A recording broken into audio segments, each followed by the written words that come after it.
Başlayabilirsin. Değerli hocam başlayabilirsin. Euzu billahi mineşşeytanirracim. Bismillahirrahmanirrahim. Elhamdülillahi rabbil alamin ve salatu vesselamu ala seyyidina ve nebiyyina Ebu'l Kasim'il Mustafa Muhammed ve alihi tayyibin tahirin ve ashabihil muntecebin. Konumuz dünkü dersinin devamıdır. Dünkü dersinin başlığı Rönesans ve kapsamlı bir fikirsel dönüşüm veyahut da reformasyon. Batı dünyasında bir söylemişti ki bu nominalizm anlayışının gelişmesi, Aristo'nun fizikinin tartışmaya başlatılması, Hristiyanlığın ve genel anlamda din ile aklın uyuşmazlık algısının Batı dünyasında yayılması, yeni meselelerin ortaya atılmasıyla Hristiyan din alimlerin arasında ihtilafların ortaya çıkması ve bu ihtilafların ve çatışmanın sonunda Protestan adı altında yeni bir mezhebin, Hristiyan mezhebin Protestan'ın ortaya çıkması, bu gibi şeyler Orta Doğu'da yapılmış, nedir? Avrupa'da bunların hepsi meydana çıkmıştı. Bunların ortaya çıkmasıyla artık Rönesans denilen süreç başlıyor ve Rönesans'ın anlamı da artık yeniden diriliş anlamına geldiğini söylemiştik. Eski Yunan'da ve eski Roma'da var olan özgürlük düşüncelerinin ölmesinin tekrar yeniden canlanma hareketinin başlaması. Bir ortam oluşmuştu. Bu ortam ile bu yeni sürece başlamıştı. Ve söylemiştik, Batı dünyasında Thales'le başlıyor bir hareket, felsefi hareket, sofistlerle devam ediyor.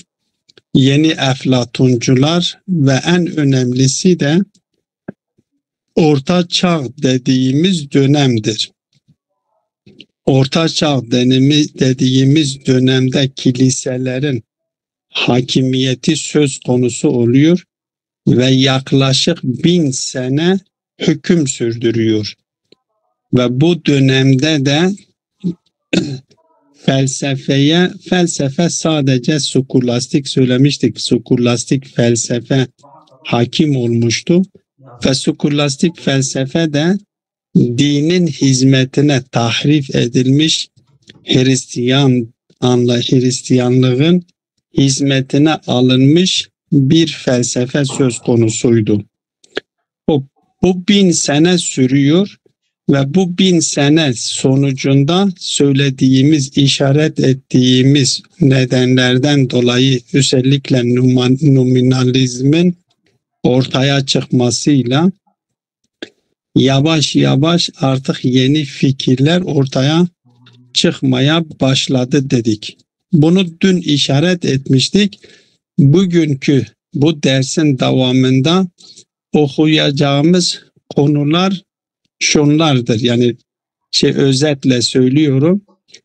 Şimdi Galile, Kopernik ve burada bu Galile ve Kopernik'in yapmış oldukları keşfiyatlar ve pozitif bilimlerin gelişmesi, bu deneye dayalı pozitif bilimlerin gelişmesi, fizik biliminin deneye dayalı bilimin ortaya çıkması, revaç bulması ve diğer tarafta da söylediğimiz gibi Aristo'nun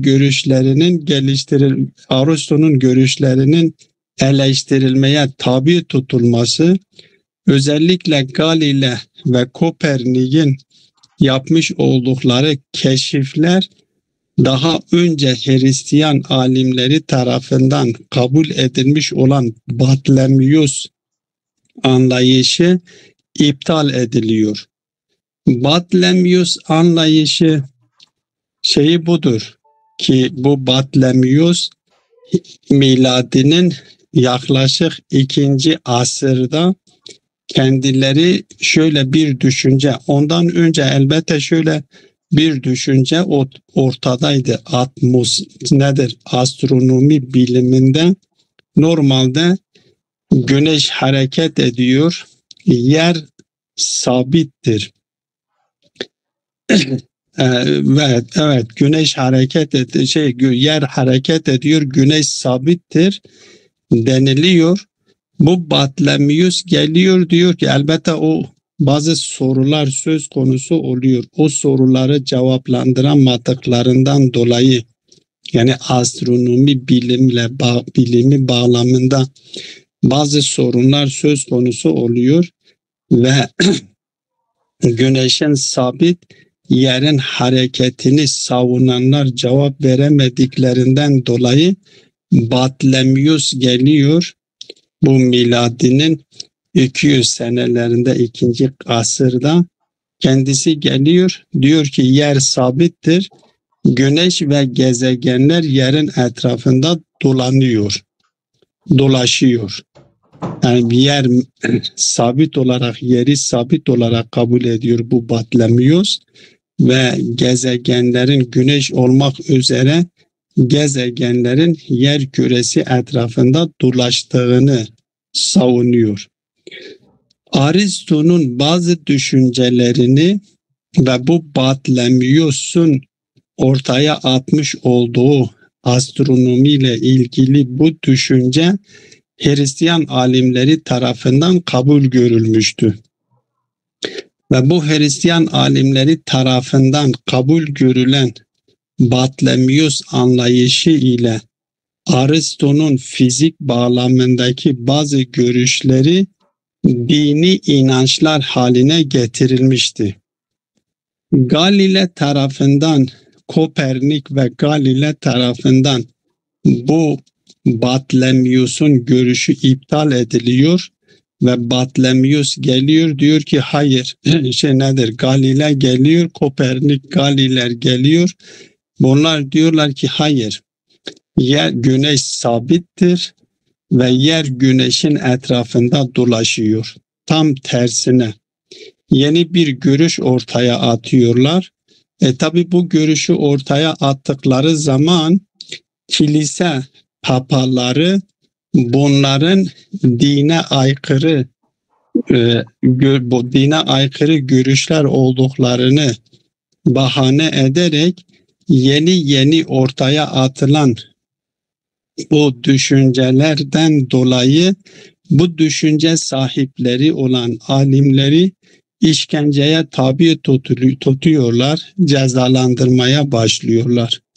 Büyük bir baskı bu kiliseler tarafından din adı altında bunlara bir baskı yapılıyor. Bunun karşısında yeni başlatılmış olan bu hareket karşısında yeni şekillenmiş olan bu güçlü dalga karşısında bunlar bir şekilde durmaya çalıştılar. Ve hatta bu doğrultuda birçok alime de işkence etmişlerdi. O dönemin alimleri, yeni keşfiyatlar yapan alimleri işkenceye tabi tutmuşlardı din adına. Bunun karşısında mukavemet etmeye çalıştılar ve bunun önüne geçmeye çalıştılar ise de bunun karşısında duramadı ve Rönesans yeniden diriliş meselesi kendi başına aldı geldi.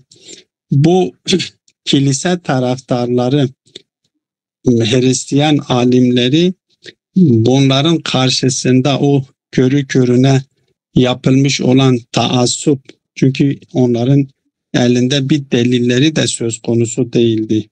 O ortaya atılmış olan düşüncelere karşı delil de sunmadan, delil getirmeden sadece yeni görüştür diye karşı çıkıyorlardı ve işkence yapıyorlardı. Tabii toplumun bütün alanını bir çalkantı sarmıştı, bir sarsıntı almıştı, toplumun bütün alanlarına yayılmıştı. Bunlar bir şekilde bunu kontrol etmek için baskılara geçiyor, baskı yapmaya çalışıyorlar ise de bu baskıların hepsi ters tepki yapıyor. Bunlar bunun karşısında duramıyorlar. Nihayet olarak artık Hristiyanlığın hakimiyeti 15. asrın yarısında artık son buluyor ve o dönemde Orta Çağ'daki hakim olan, o tahrif edilmiş olan Hristiyanlığın hizmetinde olan skolastikte felsefe son buluyor ve o şimdiki Avrupa'da gördüğümüz, bu içinde bulunduğumuz bu durum o dönemden başlıyor ve bu merhaleye kadar geliyor. O dönemde dine karşı bir tavır sergileniyor ve dün de işaret ettiğimiz gibi artık din tamamıyla sosyal hayattan, içtimai hayattan uzaklaştırılıyor. Tamamıyla bireysel bir hayatla sınırlandırılıyor. Ki bu harekete de adeta sekülerizm de deniliyor. Burada ya laiklik ya sekülerizm, yani din işte toplumsal hayata müdahale etmemesi gerekiyor. Dini tamamıyla toplumsal hayattan uzaklaştırıp bireysel hayatla sınırlandırmaya gidildi. Daha önceden de bu noktayı hatırlatmakta da fayda vardır. Ben daha önceki derslerden bir tanesinde de işaret etmiştim yanılmasam. Elbette bu felsefe dersinde değil, daha önceki derslerde Bidayetül Hikme'yi okurken Batı dünyasında dine karşı dini bir şekilde tarihin çöplüğüne atma kararı alınıyor. Dini tamamıyla hayattan silme kararı alınıyor. Elbette bu dini hayattan silme kararı da Hristiyan aleminin bu 1000 yıllık yapmış olduğu baskılardan dolayıdır. Böyle bir karar alınıyor. Bu doğrultuda Batı dünyasında 1640'ta mesela İngiltere'de bir devrim gerçekleşiyor ve 1776'da Amerika'da bir devrim gerçekleşiyor. 1789'da Fransa'da gerçekleşiyor. Batı dünyasında bu devrimlerin gerçekleşmesiyle artık İslam dünyasına yönelik de bu hareket şekilleniyor ve İslam dünyasında da Osmanlı İmparatorluğunu dağıtarak Türkiye'de de 1923'te bu bir devrim şekilleniyor. Bunların başlangıcı işte Galile, bu derste işaret edilen Galile, Kopernik, onların yapmış olduğu keşfiyatlarla başladı. Ki bu başlangıç hareketine de Rönesans deniliyor. Onun için kendisinin başlık atmış olduğu başlıkta diyor ki Rönesans ve kapsamlı bir fikirsel dönüşüm Batı dünyasında gerçekleşmiş oluyor. İşte bu şekilde bu hareket başlıyor ve dediğimiz gibi Türkiye'de de 1923'teki inkılapla bir anlamda son buluyor. Tabii bu şey devam ediyor. Bir şekilde Birinci Dünya Savaşı'ndan sonra İkinci Dünya Savaşı da gerçekleşiyor ve nihayet kendi o hedeflerine de ulaştılar. Yani almış oldukları o karar dini, sosyal hayattan, içtimai hayattan uzaklaştırıp ve bireysel hayat aslında tamamen yok etmeye çalıştılar. Baktılar ki yok edilmiyor. Artık sosyal hayattan uzaklaştırıp bireysel hayata sınırlandırdılar ve bunu belli bir şeye kadar da başarabildiler. İkinci Dünya Savaşı'nın gerçekleşmesiyle bu zirve yaptı. Aslında Birinci Dünya Savaşı'nın gerçekleşmesiyle bu zirve yapıyor ki Türkiye'de de bu gerçekleşmiş olan 1923'te gerçekleşmiş olan bu devrimle tamamıyla o söyledikleri hedefe geliyorlar. Dini tamamıyla sosyal hayatta hem İslam dünyasında hem de Batı dünyasında tamamıyla kenara itebildiler. Ve bunun sebebi de o 1000 yıllık Hristiyanlığın hakimiyetiydi. Tahrif edilmiş olan bir din adına hüküm ettiler. O dönemde fikirsel özgürlüklerin tamamının önüne geçerek o fikirsel özgürlüklerin önüne geçmesiyle sonuç itibarıyla böyle Rönesans denilen Rönesans'la başlamış olan bir hareket şekilleniyor ve günümüze kadar halen de eserleri devam etmektedir, devam ediyor. Onun için diyor ve fi hadihi'l asna'i laqiyetil felsefetul medresiyetul munhakketu hatfaha ve intehet ila mesirihel mahtum. Artık bu ortamda gerçekleşmiş olan bu çalkantı içerisinde o skolastik felsefe dediğimiz felsefenin kendisi artık zayıflandı ve ölümüyle karşı karşıya geldi. Ve kendisi için beklenilen o kesin sonucuyla da karşılaşmış oldu. Ve intehet ila mesirihel mahtum. Çünkü böyle baskıcı bir tahrif edilmiş bir dini anlayışın hizmetine alınmış olan bir felsefenin sonucu da bu şekilde olmaması da mümkün değildir. Ve hilalel karni sadis aşer neşetet dirasatu tabiiyyetu vel ulumu tecrübiyye. Artık bu 16. asrın yarısında yani yaklaşık 1500'lerde ne yapılıyor? Bir şekilde artık bu doğa fizik bilimiyle tecrübeye dayalı pozitif bilimlerin fiiliyata geçmesi ve addetil iktişafatul leti kâme biha Kopernik ve Gibler ve Galilu bunların da yapmış oldukları keşifler Kopernik'tir. Ondan sonra Galile'dir. Bunlar geliyorlar yeni keşfetmiş oldukları keşifleri de ila da'da'atil felekiyati Batlamyus ve tabiiyati Arasto. Bunların yapmış oldukları keşifler artık Batlamyus tarafından ortaya atılmış olan astronomi bilimlerle Aristo tarafından ortaya atılmış olan fizik bilimlerde son buldular. Onlar da artık kendileri bir şekilde yok oldular, sona geldiler. Ve bi ibaretin mucizetin nestati'ul kavle enne cemi'a şuunil insaniyeti fi Avrupa dakhalahal iltirabu ve esabehet tezelzulu. Özetle Batı dünyasındaki durum hakkında bunu söyleyebiliriz ki insanla ilgili olan bütün alanları bir çalkantı ve bir sarsıntı sarmıştı.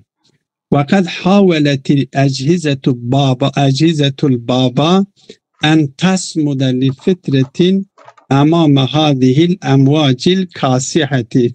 Bu şiddetli dalgalara karşı kilisenin o kilisenin papaları bir şekilde bunun önünde durmaya çalıştılar. Buna karşı koymaya çalıştılar.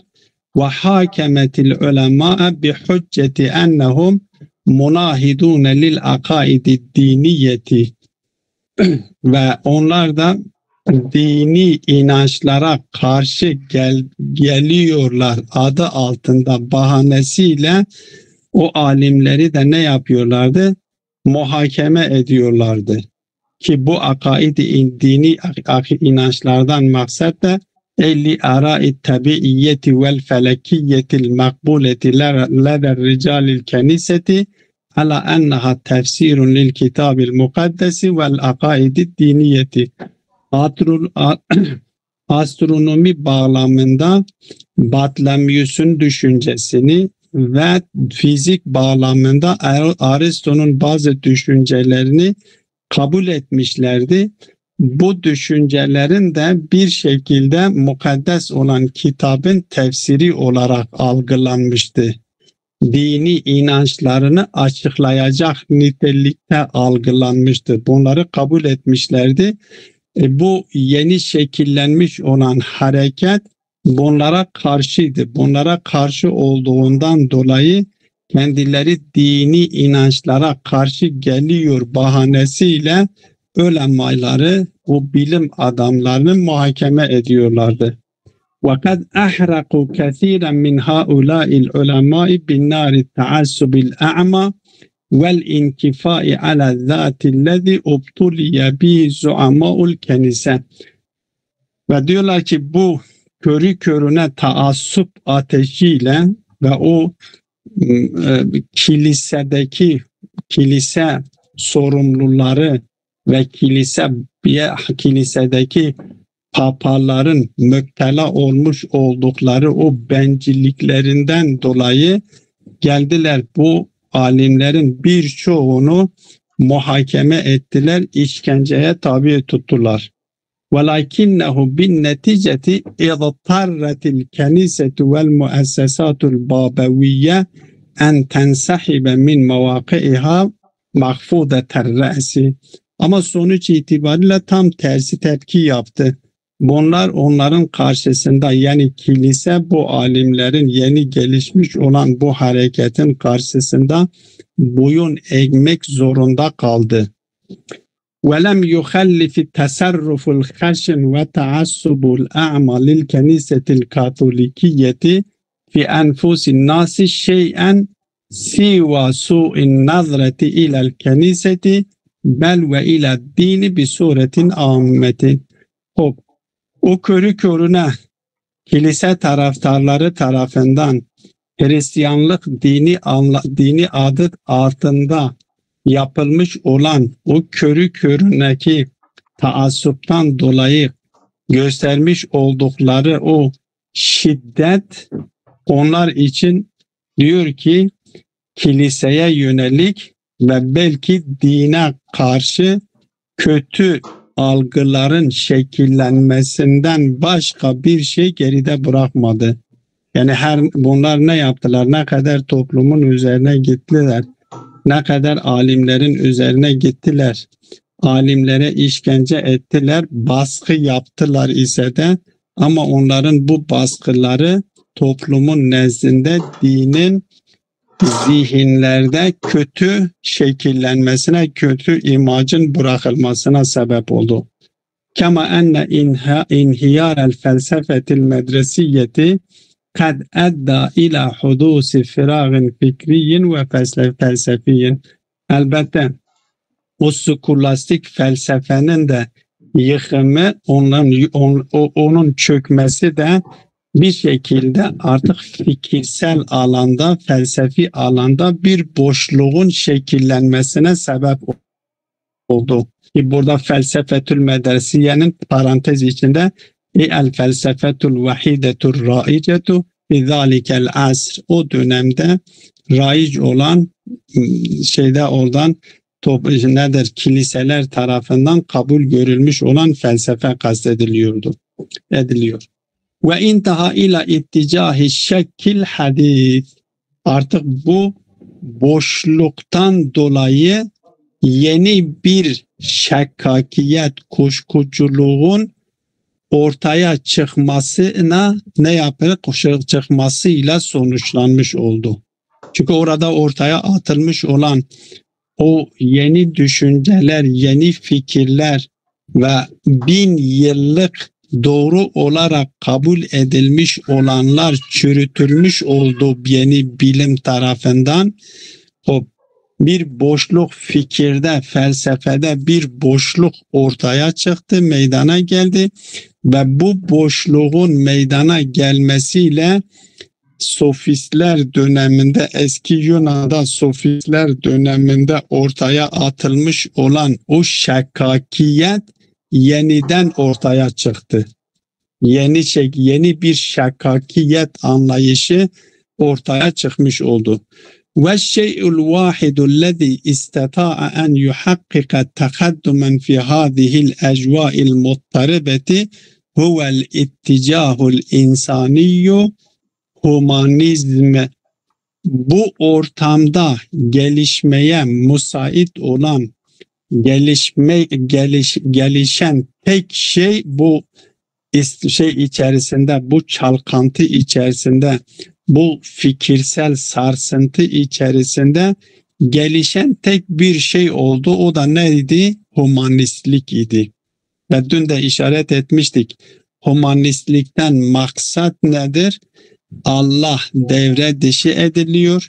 Adeta Nietzsche çıkıyor. Allah ölmüştür diyor. Elbette Allah ölmüştür diyor. Bunun üzerinde durulması gerekir. Yani maksat nedir? Onlar Allah'ın öldüğünden kast ettikleri maksadın ne olduğu üzerinde durulması gerekiyor.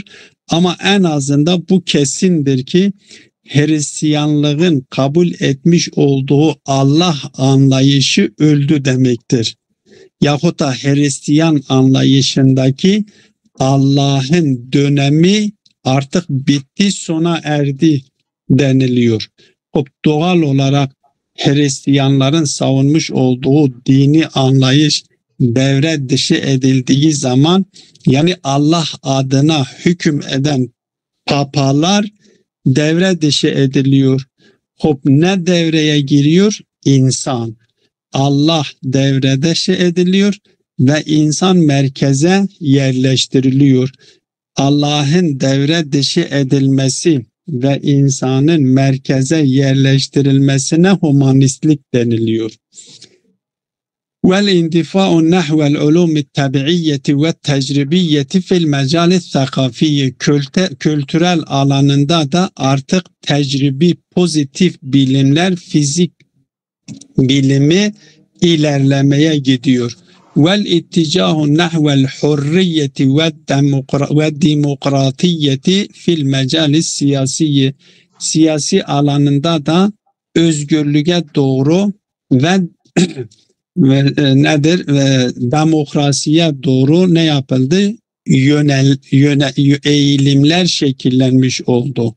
Bu ortam içerisinde bu şekilde biz baktığımız zaman Avrupa'da genel bir değişim, genel bir dönüşüm ki deniliyor, mesela Rönesans deniliyor, bu tahavvül, yani genel bir tahavvülün gerçekleştiğini bu şekilde görmüş oluyoruz.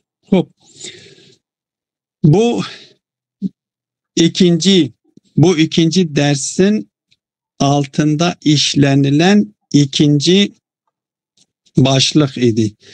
Üçüncü başlık da el merhaletu thaniyetu minel itticahi nahve şekki. Artık zaten bu anlatılmış olan konuları dikkate aldığımız zaman artık batıdaki yönün nereye gideceği ve nereye yöneldiği açığa çıkmış oldu.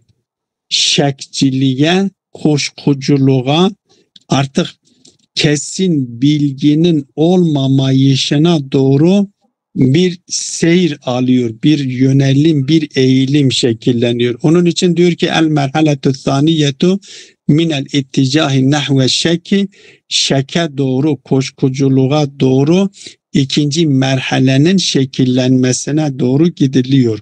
Bu başlıyor. Niye ikinci merhale deniliyor?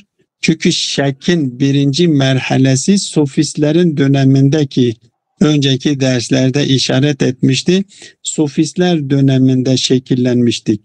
O zaman biz işaret etmiştik.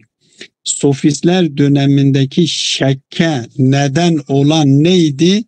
O dönemdeki filozofların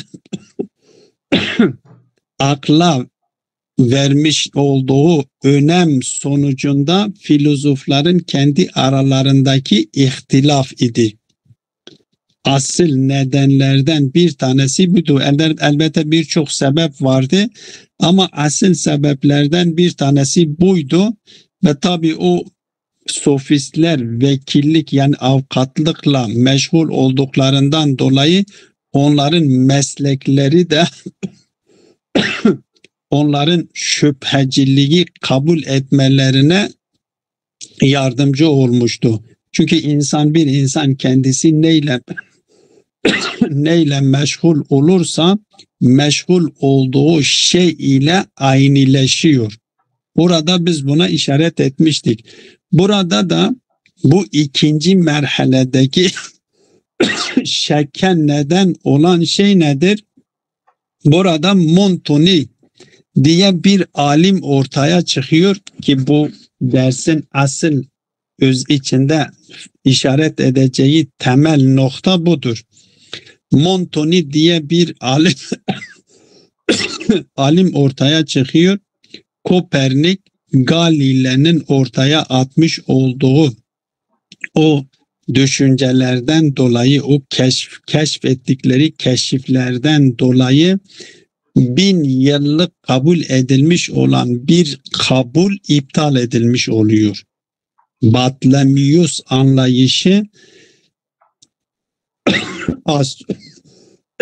astronomi bağlamındaki bu anlayış iptal ediliyor.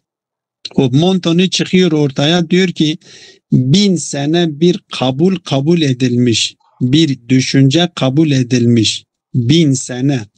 Şimdi 1000 seneden sonra Kopernik'le Galile'nin ortaya yapmış olduğu keşiflerden biz anlıyoruz ki 1000 sene önce ortaya atılmış olan bir düşünce bugün batıldır. Kopernik ile Galile'nin bugün ortaya atmış oldukları anlayışlar, yapmış oldukları keşiflerin 1000 sene sonra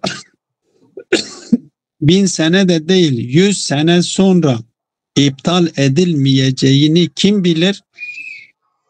Bakın bu temel sorudur. Asıl sorudur.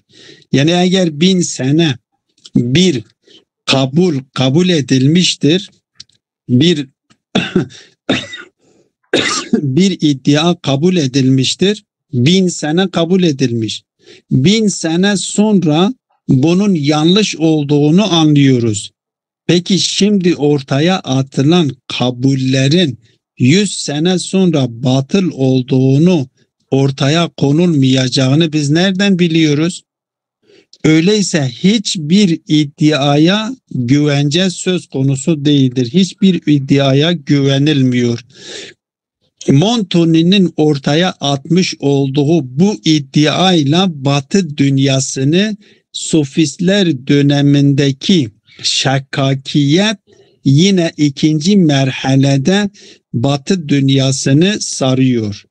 Batı dünyasına bir şekcilik, bir koşkuculuk sarıyor. Bütün şeylerde artık kesin bilgi diye bir şey söz konusu değildir. Ta ki Descartes geliyor ve Descartes buna karşı koyuyor ve Descartes'la yeni felsefe şekilleniyor. O dönemde sofistlere karşı Sokrat karşı çıkıyor ve Sokrat bir felsefe şekillendiriyor. Bu dönemdeki şakkakiyetin Sokrat'ı da Descartes'tir ki burada bu noktaya işaret ediyor. Ki bu ikinci merhalenin şakkakiyetinin gerçekleşmesiyle Batı dünyasında Descartes'la yeni felsefe şekillenmiş oluyor. Diyor ki merreti kurunu vel kenisetu turavvicu ara'a ve efkara ba'dil felasefeti ala esasi enneha akaidu diniyetun. Buna işaret edilmiş, açıktır. Üzerinde durmaya gerek yoktur. وَقَدْ اِعْتَنَقَهَا الْمَسِيحِيُّونَ مُعْتَبِر۪ينَ اِيَّاهَا اُمُورًا يَقِنِيَّةً مُقَدَّسَةً. Mesihliler bunları muteber kabul etmişlerdi. Yakini, mukaddes kılıfını da uydurmuşlardır. وَمِنْ جُمْلَتِهَا النَّظَرِيَّةُ الْفَلَكِيَّةُ لِأَرَسْطُو وَبَطْلَمْيُوس. Bu inançlardan bir tanesi, bu iddialardan bir tanesi de Aristo ve Batlamyus tarafından ortaya atılmış olan astronomi düşüncesidir, teorisidir ki bu Batlamyus'un astronomisinde güneş kendisi hareket ediyor, yer sabittir, güneş hareket ediyor, yer küresi etrafında dolaşıyor. Elleti kavvede esasaha el alimu şehir Kopernikus. Kopernik geliyor bunu tamamıyla iptal ediyor. Ve i'tekade bi butlaniha sairul ulema'il muhayyidin. Tarafsız olan diğer alimler de bunun düşüncesini kabul ediyorlar. Ve kema eşerna min qablu nekade lekad ebedet el kenisetu mukavemete tuttesemu bi taassubi. Elbette işaret ettiğimiz gibi kilise bunlara karşı mukavemet ediyor ki taassup ile körü körüne bir taassupla bunun karşısında duruyor. Ve seleke erbabul keniseti ma'al ulemai suluken yuttasafu bil huşuneti ve kad edda kullu hada ila zuhuri atharin makusetin. Bütün bu baskılar ters tepki yapıyor. İnne hada tagayyure fil efkari vel akaidi ve inhiyaril ususil fikriyeti vel felsefiyeti. Bu değişkenlik fikirler bağlamında, inançsal bağlamında, fikir ve felsefenin temellerinin yıkılması bağlamındaki bu değişiklik kad edda ila icadi ittirabin nefsiyyin lede kethirin minel bahithine. Birçok araştırmacının yanında böyle bir istirabın meydana geldi. Bir sarsıntının meydana gelmesine sebep oldu. Ve halaka şübhetun fil azhani muaddaha. Artık zihinlerde bir şüphe meydana gelmişti. O şüphenin özeti, içeriği şudur. Min eyne lene damanu bi enne saire akaidina leyset batile ve ennehu len ye'tiye yevmun yuzhiru lena fihi butlanha. Biz nereden biliyoruz ki bu bizim kabul ettiğimiz diğer kabullerimizin batıl olmadığını ve bir sonraki zamanlarda bazıları gelip bu kabul ettiklerimi doğru olarak bildiğimiz iddialarımızı da batıl olduklarını ortaya koymamış olsunlar. Böyle bir zihinlerde, özellikle araştırmacıların zihinlerinde böyle bir şüphe dolaşıyor. Ve min eyne lenel itminanu ila hazihin nazariyatil ilmiyetil mukteşefeti hadisen fela ye'ti yevmun yetimmu fihi iptalu. Hatta bugün şimdi Kopernik tarafından, Galile tarafından keşifler olarak ortaya atılmış olan bu iddiaların sonraki merhalelerde batıl olduğu ispatlanılmayacağını biz nereden biliyoruz? Bakın böyle bir zihinlerde böyle bir söz dolaşıyor. Böyle bir anlayış şekillenmiş. وَقَدْ بَلَغَ الشَّكُّ فِي أَنْفُسِ الْعُلَمَاءِ ذُرْوَتَهُ إِلَى الْحَدِّ الَّتِي أَنْكَرَ فِيهِ عَالِمٌ كَبِيرٌ مِثْلُ Montoni kıymetel ilmi vel marifeti ve ketebe bisarahatin. Bu Montoni geliyor, tamamıyla aslında bilginin değeri diye bir şey söz konusu değildir. Marifetin değeri diye bir şey söz konusu değildir. Bunu açıktan açık ortaya koyuyor ve hatta kendisi bunu yazıyor. Min eyne lenel itminanu ila enne nazariyete Kopernikus la ya'ti aleyha zamanun yetimmu fihi ibtaluha. Biz nereden biliyoruz ki bir zaman gelmiş olsun ki Kopernik'in ortaya atmış olduğu bu düşüncelerin de batıl olduğunu ortaya koymamış olsun. Bakın, bu tamamıyla zihinleri istila etmiş. ثم قام بطرح شبهات المشككين والسوفسطائيين بأسلوب حديث ودافع بحرارة عن مذهب الشك. Bu Montoni geliyor, o şekçilerin ve sofistlerin ortaya atmış olduğu şüpheleri yeni bir uslupla ortaya atılıyor ve büyük bir hararetle onları savunuyor. Ve bu ortaya atılmış, Montoni tarafından ortaya atılmış olan bu eyleme de yine koşkuculuk mezhebi, koşkuculuk ekolü deniliyor. Ve bihâzâ bede'et merhaletun ukhra min merahili itticahi şek. Şekkin ikinci merhalesi bu şekilde başlamış oldu. Batı dünyasındaki durum bu şekilde buraya kadar, yani 3 tane merhalesini anlatmış oldu. Bundan sonra geliyor mehatiru ticahi şek. Şek eyleminin tehlikeleri. Bunu da inşallah yarın devam edeceğiz. Ve sallallahu ala Muhammedin ve alihi tayyibine tahirin.